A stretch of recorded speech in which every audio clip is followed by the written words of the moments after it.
Each brother of the Night's Watch swears a sacred oath to protect the realms of men. That doesn't mean pissing about, waiting for the cold to finally put an end to you. It means bleeding. It means fighting. It means going beyond the wall and hunting down those who mean harm to the realm. So how do you get 1,000 rapists and thieves to fight together, to bleed together? That's the burden of the Lord Commander. He keeps the builders building, the rangers ranging, and the stewards stewarding, or else it all falls apart. Each Lord Commander is chosen from and by his fellow brothers, and he serves for life. A long time ago, you may have had men from Queensgate and Longbarrow and the other 16 castles of the Wall come to Castle Black for an election. These days, you'd be lucky to scrape a few dozen from Eastwatch and the Shadow Tower, or however many they can spare who cast votes in their stead. All the same, the brothers are allowed to name whomever they think worthy of the title. Then we vote until one man receives a majority, however long it takes.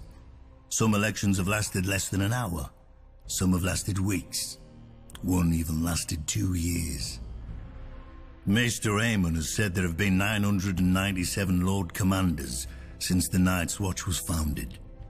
Back then we had true soldiers, men of honor and strength. Now look who mans the wall.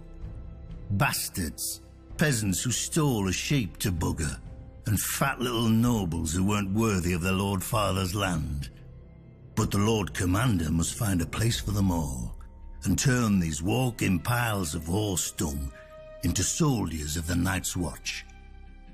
Though we haven't always been so lucky to have such men to lead us.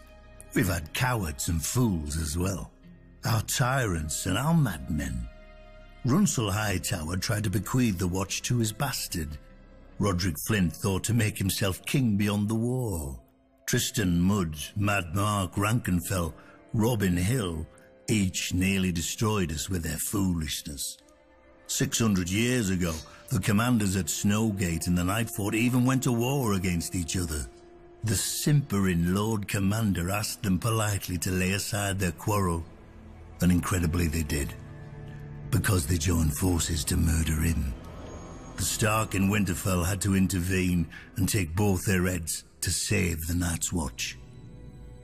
Now we've got more mouths than we can feed, a southern king in our castle, and cells full of wildlings, and no Lord Commander, since the last was betrayed by his own men.